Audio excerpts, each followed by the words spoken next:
ये बहुत सौभाग्य की बात है। संतों महापुरुषों का ज्ञान बहुत ही अभ्यास का, बहुत ही अपने जीवन में अनुभूति, किसी भी रास्ते पर चलने का, उसको अमल में लाने का एक रास्ता होता है। कहना सुनना, सत्संग में सिर्फ चर्चा करना बहुत आसान विषय है, पर किसी भी एक छोटी सी चीज को जीवन में अमल में लाना, कई बार इसमें वर्षों लग जाते हैं। अभ्यास को जीवन में उतारने में बहुत समय हमारे जीवन में लगता है। इसलिए आज थोड़ा इस बात को समझने का प्रयास करेंगे कि बिना अभ्यास के कैसे मन हमें बहुत बहुत मेहनत के बाद भी, बहुत समय देने के बाद भी भटका सकता है, और कैसे अगर हम शरणागत हों, सेवा में लगे हों, गुरु के बताए हुए रास्ते से अपने जीवन में, अपने जीवन को विकारों से मुक्त कराने के लिए प्रयास करते रहें, तो हमें ये बात समझ में आती है संत महापुरुष हमें किस तरीके से उस प्रभु से जोड़ने की बात करते हैं। हुजूर कृपाल सिंह जी महाराज फरमाया करते थे, उस प्रभु को पाने के लिए 3 कृपाएं बहुत आवश्यक हैं। प्रभु कृपा हुई, मनुष्य जीवन मिला, मनुष्य जीवन में विवेक ने, सद्बुद्धि ने इस जीवन के हर एक पहलू को देखकर परख करी और इस बात का अंदाजा लगाया कि जीवन का महत्व मरने से पहले इस जीवन के सच्चाई को, सच्चे स्वरूप को जान लेने में है। कितने लोग ऐसे हैं संसार में जो 24 घंटे सिर्फ संसार में दुनिया की भौतिकता कमाने में लगे हैं। उनको समय रहते इस बात का अंदाजा नहीं लगता कि उन्हें जीवन में पाना क्या है, और जब अंत समय आता है, एक छोटी सी तकलीफ आती है, परेशानी आती है, तब उन्हें इस बात का एहसास होता है जीवन में महत्व किस चीज का है। स्वामी जी तो कई बार बड़े आसान शब्दों में कह दिया करते थे, आप सारा जीवन जो पाठ नहीं पढ़ सकते, एक बार आईसीयू में भर्ती होकर के अस्पताल में जाकर के सीख सकते हो। अगर कोई आदमी सारा जीवन दुनिया की बहुत दौलत कमाए और एक दिन उसे अस्पताल में भर्ती होना पड़े, शरीर स्वस्थ ना रहे, डॉक्टर जवाब दे दें, तो जो हम सारा जीवन नहीं सीखने को तैयार होते, वो एक दिन में समझ में आ जाता है हमारे जीवन का महत्व किस चीज में है। हम किस चीज की चिंताओं में, किस लड़ाई झगड़े में, किस भेदभाव में, किस ऊंच नीच में, किस द्वंद में अपना सर दुनिया से टकराते घूमते हैं, और हमें इस बात का एहसास नहीं है ये जीवन बस कुछ चंद क्षणों का है। इस जीवन में आपको कुछ विशेष करना है। जब ये सुदबुद आ जाए और किसी महापुरुष के पास बैठने की चाह बनने लगे, सौभाग्य बन जाए, वहां फिर गुरु कृपा कि वो हमें नाम प्रभु धारा के साधन से जोड़ दे। संतों से नाम लेना आसान नहीं होता। आपको लगता होगा कि आप गए, नाम के लिए बिठा दिया गया, आपको नाम मिल गया। पर हुजूर कहा करते थे, ये जो नाम आप 5 शब्दों का जबान से बोलते हो, ये शब्द किताबों में मिलेंगे आपको। वेद शास्त्र उठा लीजिए, यही 5 शब्द लिखे हैं वहां पे। भागवत, दूसरे महापुरुषों की पुस्तक उठा लीजिए, ये शब्द मौजूद हैं। ये शब्द अगर नाम होते तो आप इसको कभी भी पढ़ लिख सकते थे। इसका मतलब जब संत नाम की बात करता है तो किसी और नाम की बात करता है। वो नाम जो हमारी श्वास श्वास से सिमरन में, हमारी याद में, हमारे ध्यान में जुड़ जाए। और वो नाम आपको तब तक नहीं मिलेगा जब तक आप पात्र नहीं बनने की तैयारी करेंगे। इसलिए जो सबसे जरूरी चीज हम और आप कर सकते हैं वो है तीसरी कृपा, आत्म कृपा। अपने ऊपर कुछ दया करें, अपना समय और अपने जीवन को सही जगह सही तरीके से इस्तेमाल करने के लिए जो विधि संत सिखाने के लिए आते हैं उसका अपने जीवन में बहुत गंभीरता से, अपने जीवन में बहुत ही ध्यान से उन बातों को मानने का प्रयास करें। बहुत से लोग मैंने देखे जो कई बार अपने लिए बहुत ही आसान तरीका बना करके रखते हैं। अगर उनसे कह दिया जाए कि आपके जीवन में दुख तब दूर होंगे जब आपको गुरु की दया महर या गुरु का दिया हुआ नाम मिलेगा, तो वो कहते हैं कि हम बहुत विशेष हैं, बहुत खास हैं, जो कुछ भी ऐसे काम होंगे वो गुरुजी अपने आप कर देंगे हमारे। कई बार लोगों के मुंह से बात निकलती है कि गुरु की कृपा है वो तो हमेशा बनी हुई है। कई बार लोग आसान तरीका अपने लिए चुन लेते हैं। हुजूर कहा करते थे, जब भी आप अपने आप से कहोगे कि आपके सारे काम तो गुरु करेगा, तो आप अपने मन को इस भूल में, इस रास्ते पर डालने के लिए प्रेरित करते हो कि आपको कुछ भी नहीं करना है, पर दुनिया के सारे व्यसन, सारी बुराइयां, निंदा, चुगली, द्वेष, ये आपको 24 घंटे आपके चारों तरफ घूमती रहेंगे। तो जो कहा करते थे आत्म कृपा की, अपने जीवन में संयम की बहुत बड़ी आवश्यकता है। कोई भी इस भूल में ना रहे। हमारे जीवन में कृपा सिर्फ शरीर रूप में किसी महात्मा से जुड़ने मात्र से हो जाती है। हुजूर के जीवन की घटना आती है। महाराज जी जब दिल्ली में सत्संग फरमाया करते थे तो लोग जाते थे उनसे मिलने के लिए। तो महाराज जी ने दो चीजों पर बड़ा सख्त पाबंदी रखी। पहली चीज तो ये कि कोई भी भौतिक चीज कर्म कांड नहीं बननी चाहिए। आप आश्रम गए, आप जो है मिट्टी को मत्था टेकने लगे, आपने कहा ये पूज्य भूमि है, फिर आपने एक तस्वीर ली, आप उसको मत्था टेकने लगे, ये गुरुजी का रूप है। फिर जब शरीर रूप में गुरुजी मिले तो आप वहां मत्था टेकने लगे। मन को हमने ये आज्ञा दी कि हमारा काम तो इसी से पूरा हो गया, हमने मत्था टेक दिया, हमारा काम संपन्न हो गया। हुजूर ने बड़ी सख्त हिदायत रखी कि कभी भी किसी संत महापुरुष के पास जाकर के जब आप उसकी आंखों में नहीं देखते, जब आप उसकी तरफ प्रेम भाव से कुछ लेने के इरादे से नहीं जाते, वो आपकी तरफ देखता है, आप नजर चुरा लेते हो। वो आपको कुछ देना चाहता है, आप आंखें मूंद करके आसान तरीका कि पैर छू लिए, दूसरे काम कर लिए, तो कहीं न कहीं एक खुला हुआ रास्ता, एक सुलभ साधारण रास्ता भी मुश्किल हो जाता है। तो महाराज जी कहा करते थे, बड़ी दूर से सेवादारों को सख्त हिदायत थी कि भाई किसी को भी पैर नहीं छूने देने हैं। कारण क्या है?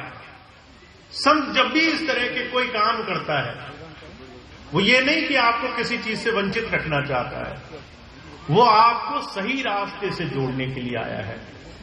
इसलिए भगवान श्री कृष्ण ने कहा है, कर्म के दो स्वरूप हैं। बहुत से लोग कहते हैं हमें निष्काम कर्म सिखा दो, पर भगवान श्री कृष्ण ने कहा है कर्म के दो स्वरूप हैं, एक कर्म जो आपको मुक्ति की तरफ ले जाएगा, आपको उस प्रभु से जोड़ेगा, कर्मयोग, और दूसरा कर्म कांड। हर एक वो रास्ता जो आपको आसान लगे और आपको लगे कि इससे काम बन जाएगा, पर वो आपको सही चीज से भ्रमित कर दे।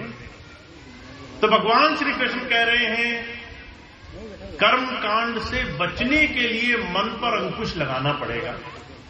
मन हमेशा आपको ऐसे कर्म की तरफ ले जाएगा जहां आपको कुछ न करना पड़े और मन में ये भुलावा रहे कि आपके काम बने बनाए हैं, पर असलियत में आपको आपके जीवन को दिया गया ताकि आप इस जीवन में संयम बरत सको।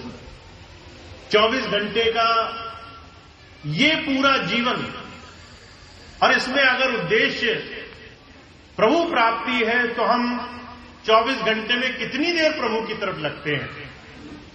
हुजूर कहा करते थे, जब आप इन दोनों चीजों की विवेचना करोगे, एक तरफ हम कहते हैं परमात्मा की भक्ति जीवन है, दूसरी तरफ जीवन का एक एक क्षण संसार के कर्मों में लगा हुआ है, तो फिर भक्ति जीवन कैसे हुआ? क्योंकि हमारा पूरा जीवन जिस कर्म को करके संसार में बंधने में लगा है, उससे मुक्ति का रास्ता इन्हीं पूरी दिनचर्या में होकर के हमें प्राप्त होगा।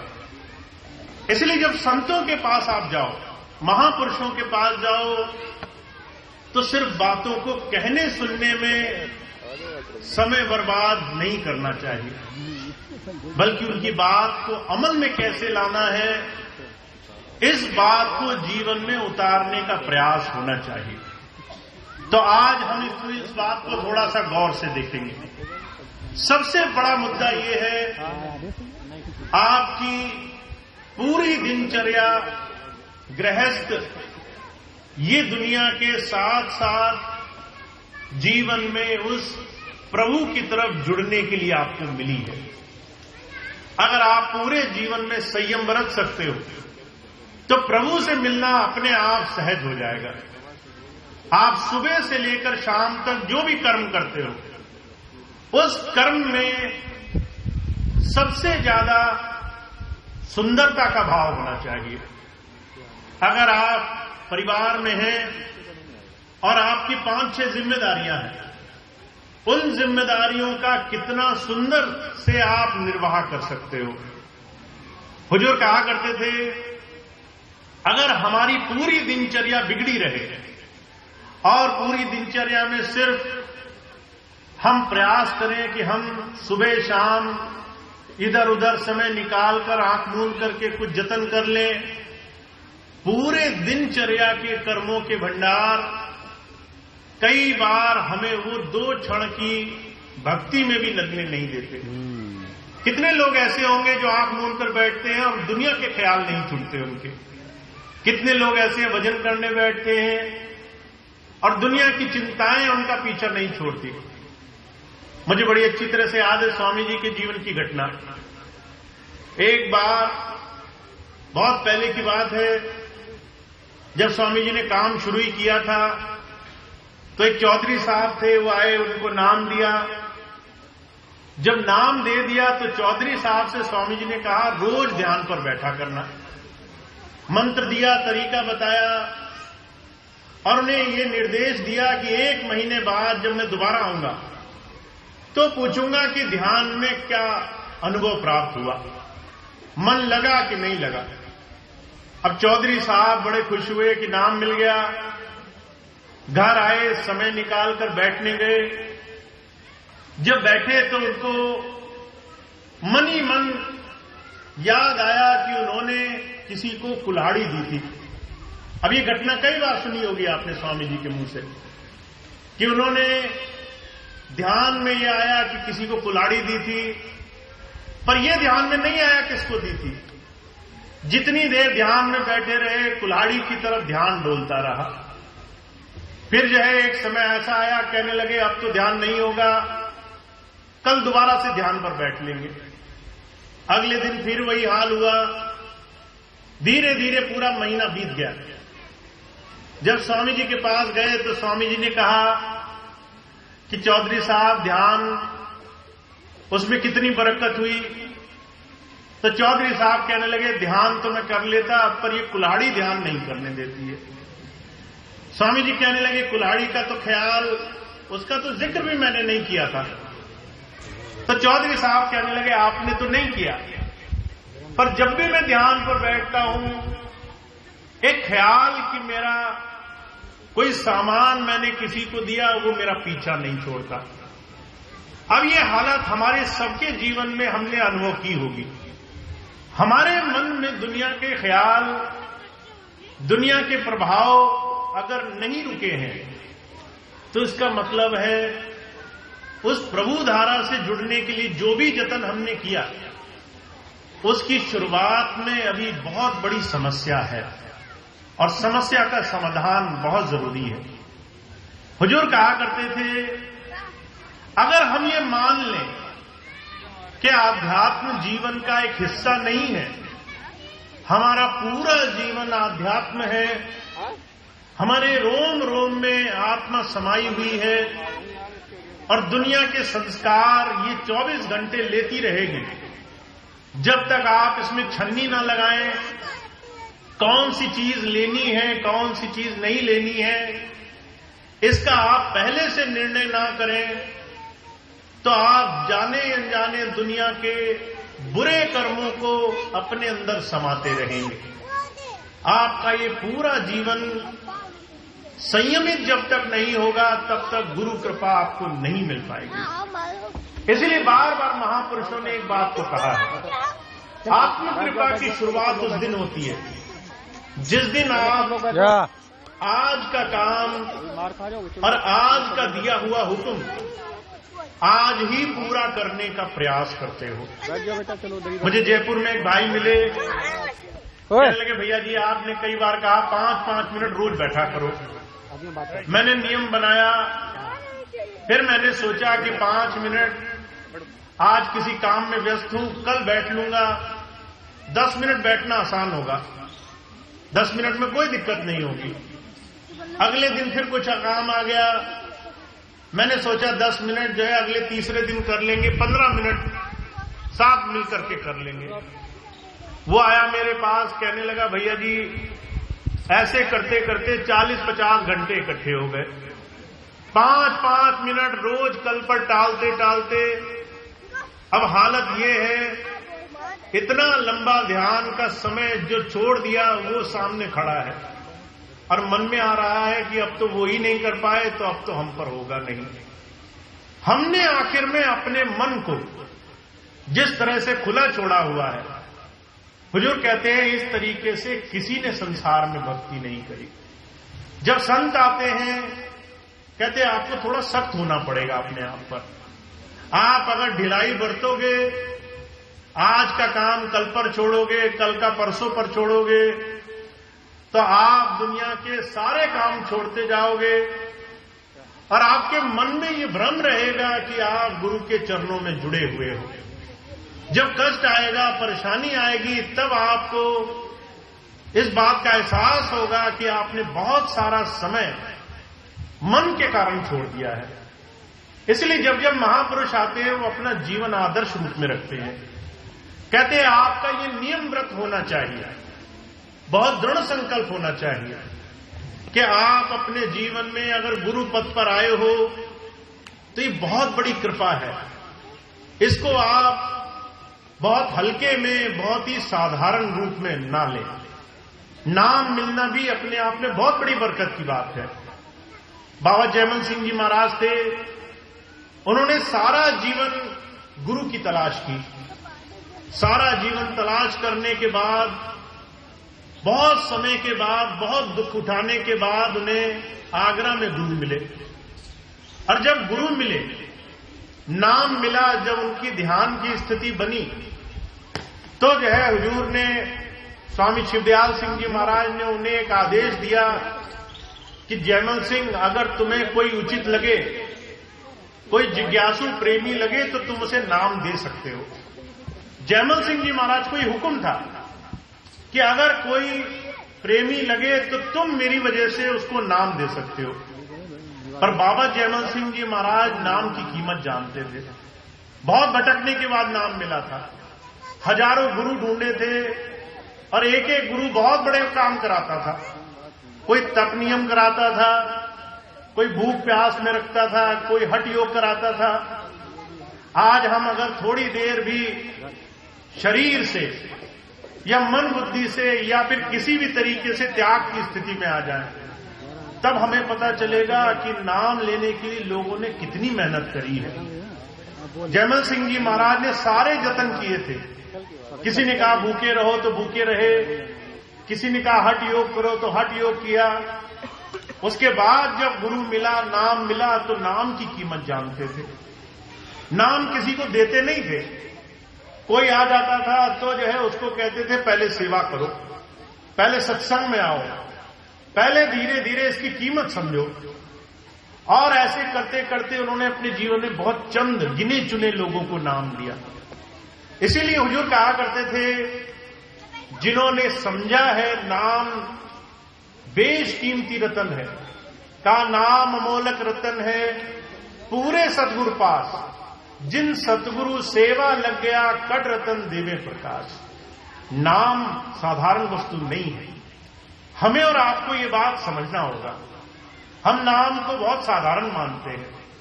बहुत से भाई बहन ऐसे हैं वो तो नाम लेते भी नहीं है। बहुत से भाई बहन ऐसे हैं जो नाम भूल भी गए हैं। अभी पिछले दिनों में एक भाई से मिला, वो कहने लगा भैया जी मुझसे नाम सुन लो, मेरे को शायद नाम पूरी तरीके से अभी याद भी नहीं हुआ। जब सुनाया तो 5 में से 1 नाम तो वो गायब ही कर गए बीच में से। मैंने पूछा कब नाम लिया था? बरसों पुराने नामदानी। पर जब नाम को आप कोई कीमत नहीं देंगे, उसके अभ्यास में समय नहीं देंगे, अपने आप को गुरु के दिए हुए नियम और व्रत पर चलाने के लिए कदम नहीं उठाएंगे, तो मन में एक भ्रम रह जाएगा कि हम गुरु से जुड़े हुए हैं। और हुजूर कहा करते थे इसकी परीक्षा तब होगी जब संकट सामने आकर खड़ा हो जाएगा। इसलिए कबीर साहब बार बार जोर देकर कहते दुख में सुमिरन सब करे, सुख में करे न कोई, जो सुख में सुमरन करे तो दुख काहे होए। हमें ऐसा समय ही क्यों आने देना कि हमें दुख आएगा तभी हम नाम लेंगे, हमें संकट आएगा तभी हम नाम लेंगे। हुजूर कहा करते थे वो जीव बड़ भागी होते हैं जिन्हें गुरु भी मिल जाता है और गुरु से दिए हुए नाम को भी वो कमाते हैं। नाम में वो पूरी ईमानदारी से समय देते हैं। तो हुजूर कहा करते थे पहली चीज आपको ये समझनी है, नाम की कमाई कोई मुश्किल काम नहीं है। बहुत से लोग इसलिए नहीं नाम कमाते क्योंकि नाम बहुत मुश्किल है। नाम की कमाई बहुत मुश्किल काम नहीं है, बहुत आसानी से किया जा सकता है, बहुत सरलता से किया जा सकता है। पर उसके लिए सबसे पहली चीज की जरूरत है वो है संकल्प लेना, व्रत लेना। जैसे आप और हम व्रत लेते हैं संसार में, हमने सोमवार का व्रत रखा कि आज ये नहीं खाएंगे, आज वो नहीं खाएंगे, आज जल इतने बजे पिएंगे, ऐसे पिएंगे। फिर मंगलवार का व्रत रखा, फिर बृहस्पतिवार का व्रत रखा। लोग बहुत संकल्प लेते हैं संसार में। अगर कोई संकल्प ले ले कि आज मैं भोजन नहीं करूंगा, तो लोग उनसे टस से मस नहीं करा सकते, उन्हें लोग उनका व्रत नहीं तोड़वा सकते। ऐसे लोग संकल्प शक्ति वाले यहां मौजूद हैं, पर संकल्प शक्ति उन्होंने सांसारिक वस्तुओं में लगा रखी है। तो जो कहते हैं ऐसे ही संकल्प आपको गुरु नाम के लिए लेना होगा। हनुमान जी के बारे में कहा जाता था, जब उन्हें राम नाम मिल गया तो उन्होंने कहा राम काज कीने बिना मोए नहीं विश्राम। अगर मैं अपने प्रभु का काम नहीं करूंगा तो मुझे आराम के लिए ना कहे कोई, वो काम पहले होगा उसके बाद आराम होगा। तो जो कहा करते थे ऐसा संकल्प आपको और हमें उठाना होगा। जिस दिन आपने संकल्प उठा लिया कि मैं हर रोज 5-5 मिनट नाम के लिए बैठूंगा, चाहे कुछ भी हो जाए ये समय नहीं छूटेगा मेरा, चाहे कुछ भी हो जाए ये काम तो मैंने करना ही है। और उसको संसार की किसी भी वस्तु के साथ जोड़ दें, कि मैं नाश्ता नहीं करूंगा जब तक नाम नहीं ले लूंगा, मैं रात का खाना नहीं खाऊंगा जब तक नाम नहीं ले लूंगा, मैं ये फलाना काम नहीं करूंगा अगर मैं नाम नहीं ले लूंगा। तो जो कहा करते थे कि आप नाम लेना छोड़ सकते हो, भूखे नहीं रह सकते, आप नाम लेना छोड़ सकते हो, प्यासे नहीं रह सकते। संकल्प लेने से मन को शक्ति मिलती है, संकल्प लेने से मन सीधी तरीके से रास्ते पर लगता है, संकल्प लेने से मन शिष्यता धारण करता है। तो हमें अगर चाहिए कि हम गुरु के दिए हुए नाम का, उनकी कृपा का अपने इस जीवन में असर प्राप्त करें, ज्यादा से ज्यादा गुरु चरणों में जुड़े, मन दुनिया की तमाम बुद्धि और दूसरे दूसरे साधनों से छोड़े, उनसे बचकर के सही दिशा में लगे, तो हमें व्रत, हमें संकल्प उठाना होगा। और इस संकल्प के लिए आपका एक छोटा सा भी साधन, एक छोटा सा भी प्रयास काफी है। स्वामी जी महाराज तो कहा करते थे, इसके अलावा और कोई भी नियम नहीं बताया संतों ने। ये नहीं कहा कि बिना खाए करें या फिर खाकर करें, नहा कर करें या बिना नहाए करें, सुबह करें, शाम करें, रात करें, कोई नियम नहीं रखा। जैसे आपको सुविधा लगे वैसे आप ध्यान किया करो। एक बहन मिली मुझे, कहने लगी, भैया जी मैं जो है ये जो दोनों पैर जोड़ करके पलथी मारकर बैठते सुखासन पर, ऐसे नहीं बैठ पाती हूं, इसलिए मैंने ध्यान करना छोड़ दिया। मैंने कहा अगर आप कुर्सी पर बैठकर करो तो उन्हें बड़ा आश्चर्य हुआ कि एक छोटी सी चीज को उन्होंने इतना मुश्किल बना दिया कि उन्होंने ध्यान जैसी चीज को छोड़ दिया। और उसके बाद उन्हें ग्लानि हुई कि अगर मैं पहले ये जान जाती कि आसानी से किसी भी आसन को अपनाया जा सकता है तो मैं ध्यान को कभी नहीं छोड़ती। तो ऐसा कोई मन में विकार, दुनिया का कोई भी ख्याल रुकावट मत बनने देना। आप सुबह करोगे तो भी गुरु को मंजूर है, आप सुबह नहीं कर सकते तो कोई भी समय आपका होगा वो भी उचित है। अगर आप खाकर करो, बिना खाए करो, वो भी उचित है। अगर आप दुनिया में किसी जगह हो तो भी ठीक है, पर नाम का संकल्प के साथ जोड़ना बहुत आवश्यक है। और जो कहा करते थे, इसके लिए जिस दिन आपने सहज साधन बना लिया उस दिन आपके दो काम तो बहुत आसान हो जाएंगे। पहला काम ये कि आपके संसार के तमाम काम बड़ी आसानी से बनने लग जाएंगे। जिस दिन आपने अपनी दिनचर्या को, आपको कर्म योग से जोड़ दिया, अपने एक एक काम को वो गुरु की याद से जोड़ दिया, अपने जीवन को नाम से जोड़ दिया, उस दिन आपकी चिंताएं दूर होने लग जाएंगी। शहंशाह जी महाराज कहा करते थे, ये निशानी होती है सत्संगी की। अगर वो सत्संग से जुड़ गया है, अगर वो गुरु के विश्वास से, भरोसे से जुड़ गया है, तो उसकी चिंता अचिंत हो जाती है, उसको चिंताएं नहीं रहती है। कोई अगर चिंता कर रहा है और ये भी कहता जा रहा है कि मुझे गुरु पर बहुत बड़ा विश्वास है, तो ये दोनों चीजें साथ नहीं चल सकती। इसलिए हुजूर कहा करते थे, अगर आप ये मानते हो कि गुरु चरणों में जुड़ गए हो तो आपकी 2-3 निशानियां हैं वो आपको दिखने लगेंगी। जैसे कोई कहे कि मैंने गंदे कपड़े पर खूब साबुन लगाया और उसके बाद उसका कपड़ा गंदा का गंदा रहे तो आप मानोगे नहीं। ठीक उसी तरह से अगर कोई सत्संगी है और वो कहे मैं तो 20 साल पुराना सत्संगी हूं और उसके बाद भी उसकी कुछ चीजें बदले नहीं, तो इसका मतलब गुरु नाम लिया नहीं उसने, सिर्फ वो शब्दी नाम लेकर के बाहर ही बाहर घूम रहा है, जीवन में बदलाव के लिए कुछ किया नहीं उसने। तो शहंशाह जी महाराज कह रहे हैं 2-3 निशानियां हैं। सबसे पहली निशानी क्या है? कहते हैं चाह गई, चिंता गई, मनवा बेपरवाह, जिसको कुछ नहीं चाहिए सो शाहन को शाह। अगर आपको गुरु के चरणों में बैठने का सौभाग्य मिल गया है तो पहली चीज तो गुरु पर विश्वास बनने लगेगा। और विश्वास जिस दिन बनता है, कहते हैं आपकी चिंताएं मिटने लग जाती हैं।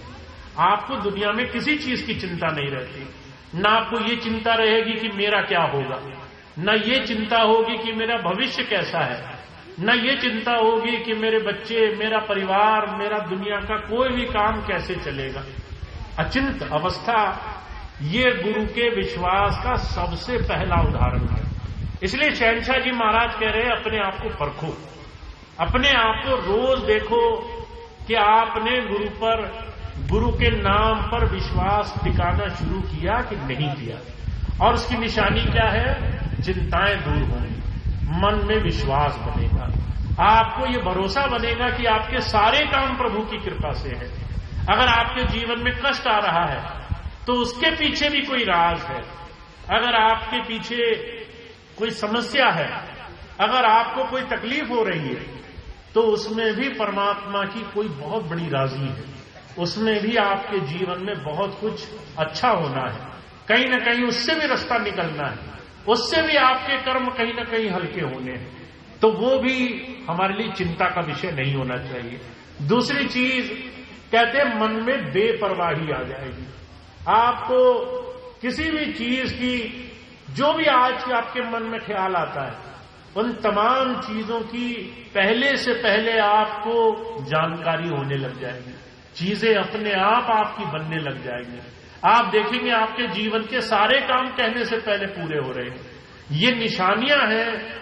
शहंशाह जी महाराज कहते हैं एक सत्संगी के जीवन का ऐसा बनना तभी संभव है जब वो अपने ऊपर कृपा करेगा, जब वो आत्म कृपा को सबसे पहले स्थान देगा, जब हर रोज अपने जीवन को गुरु के चरणों में जोड़ने के लिए लगेगा। तो आप सब बहुत भाग्यशाली हैं। बहुत से भाई बहन ऐसे हैं वो बहुत पहले से जुड़े हुए हैं। बहुत से भाई बहन ऐसे हैं जिन्होंने महाराज जी के चरणों में बैठने का सौभाग्य पाया है। मुझे एक ऐसे भाई मिले पिछले दिनों जिन्होंने महाराज जी से नाम लिया था। महाराज जी सन 1974 से पहले वो जो है नाम दिया करते थे। 50 साल के आसपास हो गए। लोगों का इतना लंबा जीवन संतों महापुरुषों के सानिध्य में गुजर गया, पर उसके बाद भी अगर हम अपने जीवन में सांसारिक भोग विकार देखें, चिंताएं देखें, दुनिया की छोटी छोटी चीजें हमें हर रोज परेशान करती हों, इसका मतलब है हमें संजीदगी से, गंभीरता से गुरु की बात को अपने जीवन में लाने की जरूरत है। हम इसका मतलब अभी गुरु की बात को जीवन में लाने में कंजूसी बरतते हैं, तो हमें थोड़ा उस पर ध्यान देने की आवश्यकता है। इसलिए महाराज जी बार बार कहा करते थे कि भाई समय रहते इस बात का ख्याल रखो। आपको जीवन में एक ही चीज देश की, वो है आपके सांसों की पूंजी। आपको जितना भी समय मिला है, इस समय को आप बहुत ध्यान से और बहुत ही ईमानदारी से बरता करो, क्योंकि जितना आप ईमानदारी से समय लगाओगे उतना ज्यादा आपके जीवन में बदलाव आने लगेगा, उतना ज्यादा आपके जीवन में परिवर्तन आने लगेगा। एक छोटी सी घटना अभी पिछले दिनों किसी ने मुझे सुनाई। आज से 1 वर्ष पहले जब यह मैं आपके बीच में नहीं आया था, तो 10 वर्ष के बहुत लंबे अंतराल में बहुत सी चीजों की कमी रही। सत्संग धीरे धीरे कम हो गए, लोगों ने शुभ कर्मों की तरफ ध्यान देना कम कर दिया। हर एक इंसान के दिमाग में यही हुआ कि चारों तरफ बुराई फैली हुई है, हमें तो हर एक चीज को अपनी मन बुद्धि से परखना है। और स्थिति ऐसी हो गई कि लोग एक दूसरे के साथ थोड़ा सा भी भाईचारा, प्रेम, व्यवहार नहीं रखते थे। जब अप्रैल का सत्संग भंडारे का आयोजन हुआ पिछले वर्ष का, तो जो है बहुत दूर से एक भाई आए बस लेकर के। जब उन्होंने मुझे बाद में घटना सुनाई तो कहने लगे, भैया जी इस बार जब हम बस लाए तो जो है नए नए लोग जो बहुत पहले से नामदानी थे, 10 वर्ष से दूर थे, बस में तो बैठ गए, पर जो है उनके मन में एक दूसरे के लिए कोई प्रेम, सेवा भावना नहीं थी।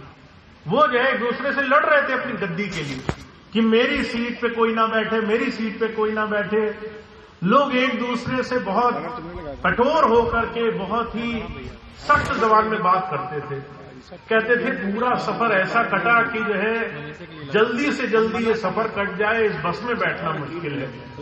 फिर उसके कुछ महीने बाद जब शामली का भंडारा हुआ तो वही बस फिर से गई, वही लोग फिर से बस में गए। अब 5-6 महीने बीत चुके थे, सत्संग मिल रहा था, लोगों ने फिर से सेवा में लगना शुरू किया। वो भाई दोबारा आए, कहने लगे भैया जी सिर्फ 6 महीने गुजरे हैं, आज वही लोग बैठे हैं अपनी सीट देने को तैयार हैं, दूसरे को कहते हैं तुम खड़े होकर मत जाओ, मेरी सीट पर बैठो। वो कहने लगा ये बदलाव, ये परिवर्तन सिर्फ 6 महीने में लोगों के स्वभाव में, उनकी मन बुद्धि में, उनके व्यवहार में मैंने देखा, खुली आंखों देखा कैसे सत्संग, कैसे गुरु चर्चा, कैसे सेवा और प्रेम भावना लोगों के दिल में एक दूसरे के लिए प्रेम और भाईचारा भर सकती है।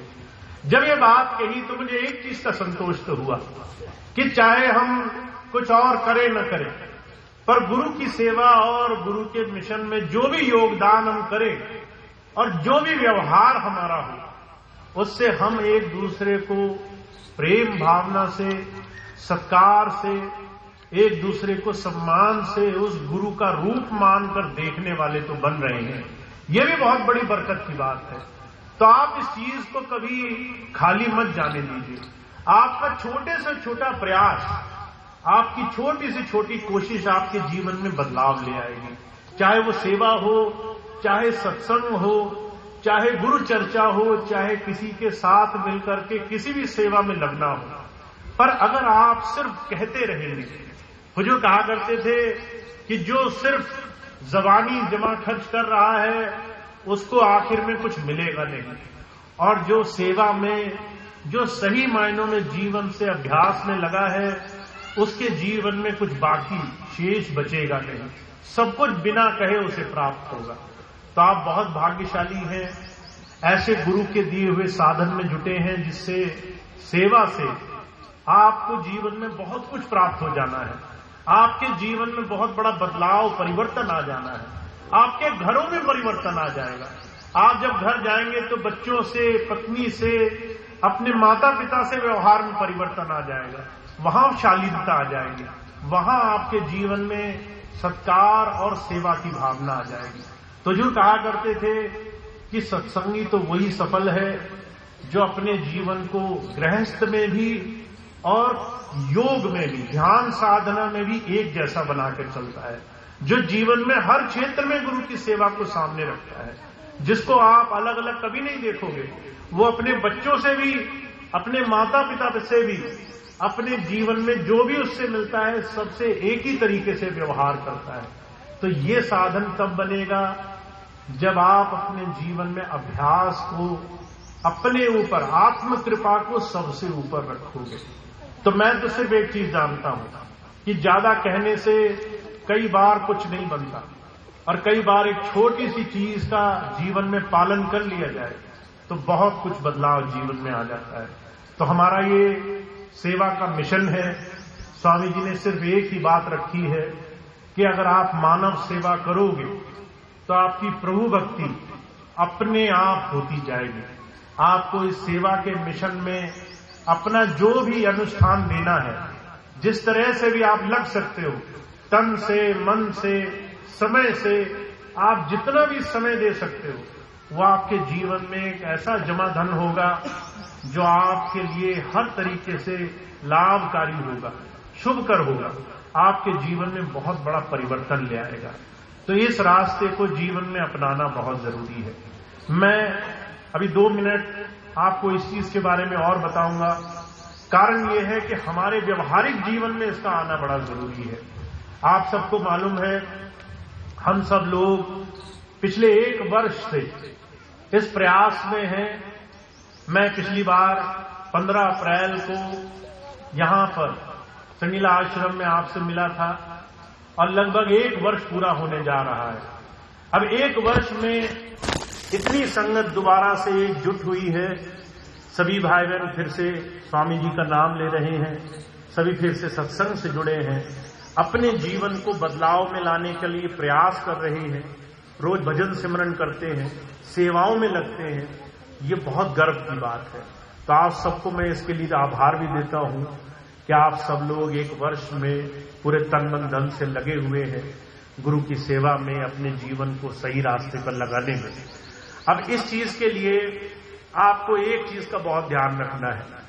मैंने आपको बहुत पहले बोला था कि जब मैं इस दोबारा से काम के लिए आपके बीच में आया हूं तो मेरा आपके साथ सिर्फ एक ही चीज का जुड़ाव है कि हम और आप जीवन में वो प्राप्त करें जिसके लिए हम आए हैं। उसके अलावा सारे काम तो अपने आप बनेंगे, उसके लिए तो आपको कहने की भी आवश्यकता नहीं है।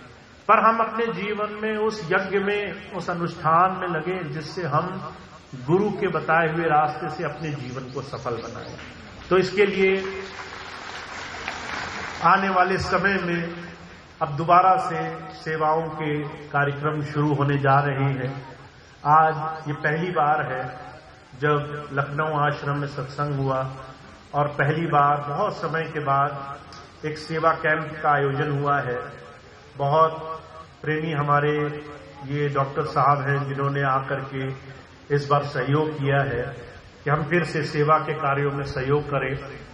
तो आज पहली बार बहुत वर्ष बाद दोबारा से लखनऊ से सेवा कार्य का ये शुरुआत हो रही है।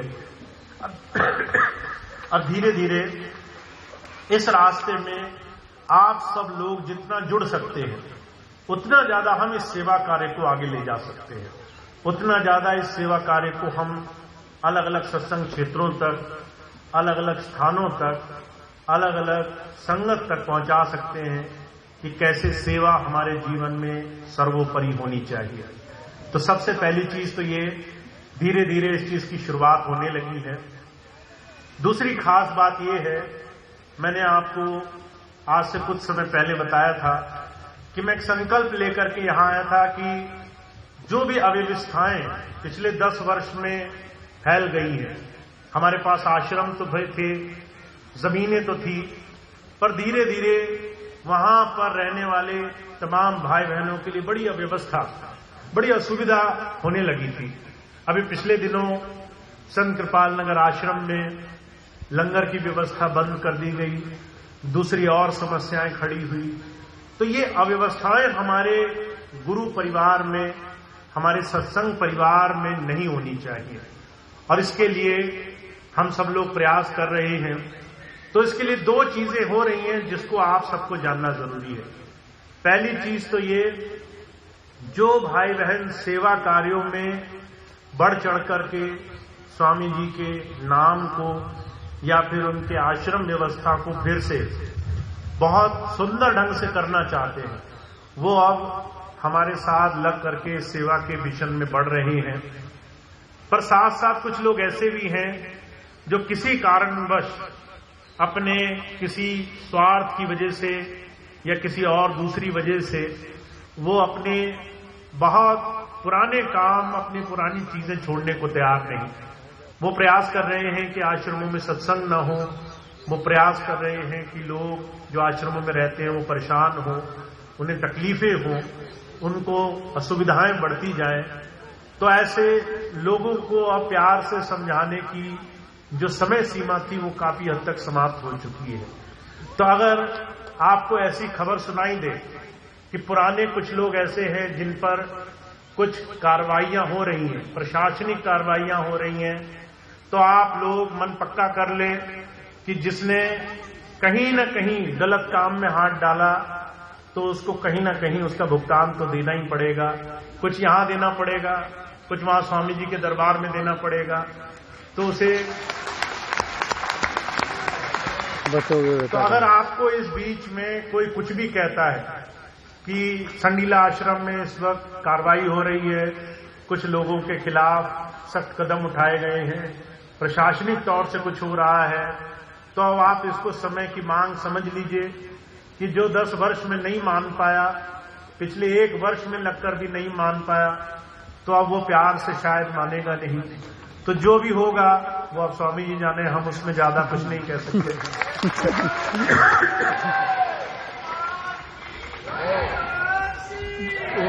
बस एक चीज का आप ध्यान रखें, जो भी हो रहा है वो इस वक्त पूरी व्यवस्था के अनुरूप हो रहा है। अब इसमें से 2 ही चीज निकलेंगी आगे। पहली चीज, वो सत्संगी भाई बहन निकलेंगे जो निस्वार्थ भाव से जुड़े थे, जिन्हें गुरु जी के पास सिर्फ एक ही स्वार्थ था कि हम गुरु जी से कुछ सीख लें, और वो गुरु के पास उनकी दया मेहर की एक आस लेकर आए थे। वो भाई बहन तो जुड़े रहेंगे। जो भाई बहन सोच रहे थे कि गुरुजी की नजर इधर बचे उधर बचे और वो कहीं से कुछ अपना स्वार्थ सिद्ध कर ले भौतिक रूप में, तो उनको कष्ट हो रहा है। तो आप इस चीज को इस तरह से समझ लें कि जिसने जो मांगा उसको वही मिल रहा है। जिसने गुरु की दया मांगी वो सेवा में लग गया है, जिसने दुनियादारी मांगी वो संकट में फंस गया है। अब जो आगे होगा वो समय के हिसाब से होगा, पर आप एक चीज का दृढ़ विश्वास बना सकते हैं इस समय में कि आपको किस दिशा में आगे बढ़ करके खूब अपने जीवन में लाभ कमाना है। तो सेवा के अनुष्ठान फिर से अब शुरू हो रहे हैं। इस बार लखनऊ आश्रम में भी समर्पित सेवादार भाई बहन जुड़ रहे हैं। सेवा के लिए अलग अलग प्रायोजन, लंगर की सेवा, आश्रम की साफ सफाई की सेवा, बाकी जल सेवा, बहुत सारी सेवाओं में भाई बहनों ने सहयोग दिया है। और ये तमाम सेवाएं अब ऐसे ही हम अपने हरेक गुरु घर तक पहुंचा सकें। हर जगह सेवा का प्रायोजन हम सिद्ध रखें ताकि हमारा ये जो भी एक व्रत है, एक संकल्प है कि हम जो भी स्वामी जी के इन आश्रमों की एक व्यवस्था के पीछे कारण था कि मानव सेवा हो, उसको दोबारा से चरम सीमा तक पहुंचा सके। तो आप सभी भाई बहन जितना सहयोग करेंगे, जितना इस रास्ते में लगेंगे, जितना इस सेवा के अनुष्ठान में भाग लेंगे, उतना ज्यादा स्वामी जी का ये सेवा संस्थान मजबूत होता जाएगा, उतना ज्यादा गलत लोगों को सीख मिलती जाएगी, उतना ज्यादा सेवा भावी लोग दूसरों के लिए एक आदर्श बनेंगे, हमेशा एक अच्छी चीज रहेगी सामने। और इस चीज को आप थोड़े से सहयोग से बना सकते हैं, सेवा में अपना सहयोग करके। तो जहां भी आपको ठीक लगे उस सेवा कार्य में सहयोग देने के लिए जरूर प्रयास करें, जो भी उचित लगे, चाहे लंगर की सेवा हो, चाहे जल सेवा हो, आश्रम से कोई भी जुड़ी हुई सेवा हो। आप जो भी इस कार्यक्रम के लिए, ये कहीं भी कार्यक्रम हो, उसके लिए जो भी वहां पर संचालक मंडल है उनसे संपर्क करके सेवाओं में सहयोग कर सकते हैं, इस संगठन को मजबूत कर सकते हैं। तो एक छोटी सी बात थी जो आपको बतानी आवश्यक थी। अब आप सभी भाई बहन आगे आने वाले समय में इसका लाभ ले सकते हैं, इसका ज्यादा से ज्यादा लाभ बना सकते हैं। एक दूसरी खास बात यह है, 15 अप्रैल आ रही है। बहुत से लोग पूछ रहे हैं कि 15 अप्रैल का सत्संग का कार्यक्रम कैसा होगा। हम हर एक आश्रम, संडीला आश्रम संबंधित किसी भी कार्यक्रम को इस वक्त बहुत ही शांति व्यवस्था के साथ करने की कोशिश कर रहे हैं। तो वहां पर भंडारे की व्यवस्था के लिए जो भी इसमें अधिकारी मंडल हैं उन तक अपनी अर्जी पहुंचा दी गई है। अगर वो ठीक समझेंगे तो वो कार्यक्रम वहां हो जाएगा, अगर वो ठीक नहीं समझेंगे तो उस कार्यक्रम की व्यवस्था कहीं न कहीं अवश्य हो जाएगी। तो वो हम जरूर बताएंगे, तो आप बिल्कुल निश्चिंत रहें। अभी प्रयास यही है, अभी खाना बाकी है। अभी प्रयास यही है कि संडीला के लिए वो कार्यक्रम करने की कोशिश की जाए। तो जब तक वो संभव होगा उसी दिशा में बढ़ते रहेंगे। तो आज इतनी बात के मैं अपनी बात समाप्त करता हूँ। आप सभी भाई बहन बहुत बहुत धन्य है, भाग्यशाली हैं, आप आज के इस कार्यक्रम का हिस्सा बने। अब आगे हर महीने यहाँ कार्यक्रम होगा। मेरा प्रयास ये है कि मैं जब भी आ सकूंगा मैं आपके इस कार्यक्रम में भाग लेने की कोशिश करूंगा और हम ज्यादा से ज्यादा सत्संग में जुड़े रहें ताकि सेवा और अपने जीवन को सही दिशा में बढ़ाने का प्रयास रहे। तो इतनी बात थी। अब एक प्रार्थना होगी और उसके बाद आज का कार्यक्रम समाप्त होगा। प्रार्थना।